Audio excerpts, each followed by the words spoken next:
नमस्कार साथियों, शारदा सदन ग्रुप ऑफ एजुकेशन के इस ऑनलाइन प्लेटफॉर्म पर आपका एक बार फिर से हार्दिक स्वागत है। आज हम बात करने जा रहे हैं खालिस्तान आंदोलन की मांग क्यों उठ रही है। इस मुद्दे पर आज हम विशेष चर्चा करने जा रहे हैं।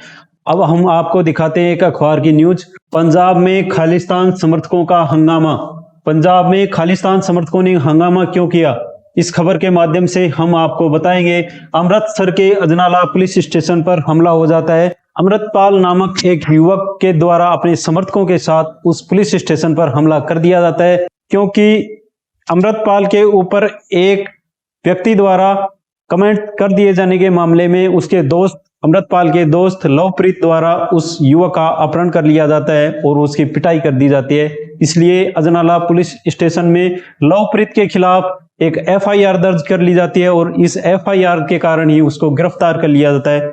इसी गिरफ्तारी की रिहाई करवाने के लिए अमृतपाल अपने समर्थकों के साथ अजनाला पुलिस स्टेशन पर आता है और पुलिस स्टेशन के ऊपर हमला कर देता है। इसी कारण यह मुद्दा आजकल सुर्खियों में बना हुआ है। अब इस खालिस्तान की मांग को लेकर हम निम्न बिंदुओं के माध्यम से इस पूरे मैटर को समझने का प्रयास करेंगे। चलिए आइए देखते हैं कौन कौन से बिंदु हैं। यह चर्चा में क्यों है, खालिस्तान आंदोलन क्या है, आंदोलन कब शुरू हुआ और क्यों हुआ, आनंदपुर साहिब संकल्प क्या है, जनरल सिंह भिंडरावाला कौन है और ऑपरेशन ब्लू स्टार क्यों हुआ था, और उसके बाद है खालिस्तान आंदोलन की वर्तमान स्थिति को समझने का प्रयास करेंगे। अब देखते हैं चर्चा में यह आंदोलन क्यों है। क्योंकि 23 फरवरी की यह घटना है। आप जैसा कि चित्र में देख पा रहे हैं, अजनाला पुलिस स्टेशन पर अमृतपाल के समर्थकों द्वारा हमला कर दिया जाता है। अमृतपाल वारिस पंजाब दे एक संगठन खड़ा हुआ था दीप सिद्धू के द्वारा। अब देखते हैं दीप सिद्धू कौन था। एक किसान आंदोलन जो हुआ था उस समय लाल किले पर जो खालसा पंथ का झंडा फहरा दिया गया था वो दीप सिद्धू के द्वारा फहराया गया था। अब दीप सिद्धू की 2022 में एक एक्सीडेंट में मौत हो जाती है। उसकी मौत के बाद वारिस पंजाब दे संगठन को संचालन करता है अमृतपाल, और अमृतपाल ही इस वारिस पंजाब दे संगठन का संचालक बन जाता है। खालिस्तान सिख राजनीतिक विचारधारा में स्वायत्त सिख मातृभूमि है। स्वायत्त सिख मातृभूमि के अंदर ये अपना एक अलग संविधान चलाना चाहते हैं, अलग संविधान की मांग कर रहे हैं खालिस्तान समर्थक।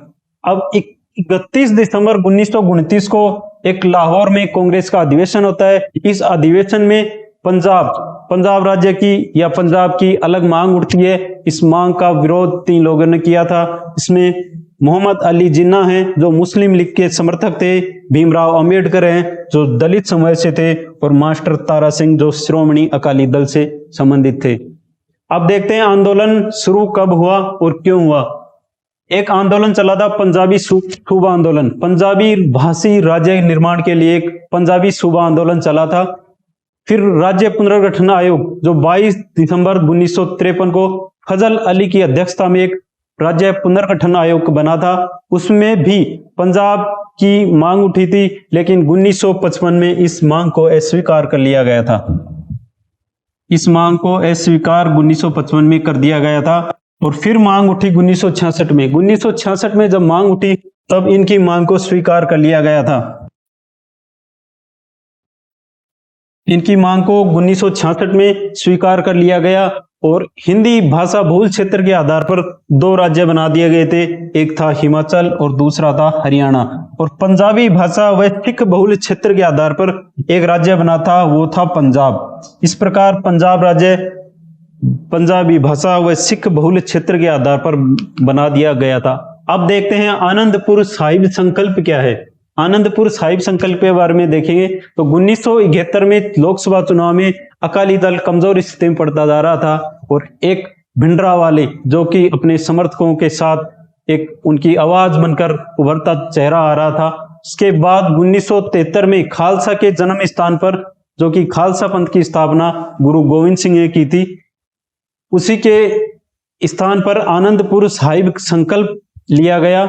और आनंदपुर साहिब संकल्प में पंजाब राज्य के लिए स्वायत्तता की मांग रखी गई। स्वायत्तता की मांग आंतरिक संविधान को अपना अलग बनाना चाहते थे, अपने संविधान के अनुसार वो पंजाब राज्य को चलाना चाहते थे। सुरक्षा, विदेशी मामले और संचार वाले मामले केंद्र के पास रखना चाहता था, बाकी जो आंतरिक मामले थे वो सभी अपने पास रखना चाहता था। इसी प्रकार पंजाब राज्य के लिए स्वायत्तता की मांग इस आनंदपुर साहिब संकल्प में रखी गई थी। जरनैल सिंह भिंडरावाले कौन थे? सिखों की प्रमाणिक और मजबूत आवाज जो कि अकाली दल के नेतृत्व के विरुद्ध थी। ये अकाली दल के नेतृत्व के विरुद्ध प्रमाणिक और मजबूत आवाज उभरती, अपने समर्थकों के साथ उभरता हुआ चेहरा आ रहा था। 1982 की गर्मियों में भिंडरावाले ने अकाली दल के नेतृत्व के समर्थन से धर्म युद्ध मोर्चा नामक सविनय अवज्ञा आंदोलन शुरू किया था। इन्होंने सविनय अवज्ञा आंदोलन अपने समर्थकों के साथ शुरू किया था, जिसमें धार्मिक ध्रुवीकरण की बात कही, सांप्रदायिक हिंसा और अन्य धर्मों पर टिप्पणी करते हुए अपनी आवाज को बुलंद करना चाहता था। ये भिंडरावाले देख पा रहे हैं आप। अब भिंडरावाले के द्वारा अमृतसर में जो स्वर्ण मंदिर था उसके ऊपर कब्जा कर लिया गया था और अकाल तख्त जो कि सिखों की एक सर्वोच्च संस्था थी उसके ऊपर अपना कब्जा जमा लिया गया था। इसी कब्जे को बेअसर करने के लिए या भिंडरावाले को बेअसर करने के लिए एक सेना का ऑपरेशन चलाया गया था। इसी ऑपरेशन का नाम ऑपरेशन ब्लू स्टार रखा गया था। भिंडरावाले और उसके भारी हथियारों से लैस समर्थकों के उग्र प्रतिरोध के कारण सेना का ऑपरेशन और अधिक हिंसक हो गया था। खालिस्तान की मांग रखी गई थी। 31 अक्टूबर 1984 को इंदिरा गांधी की हत्या इन्हीं के सिख समुदाय के 2 बॉडीगार्डों द्वारा इनकी हत्या कर दी गई थी। खालिस्तान आंदोलन की वर्तमान स्थिति क्या है?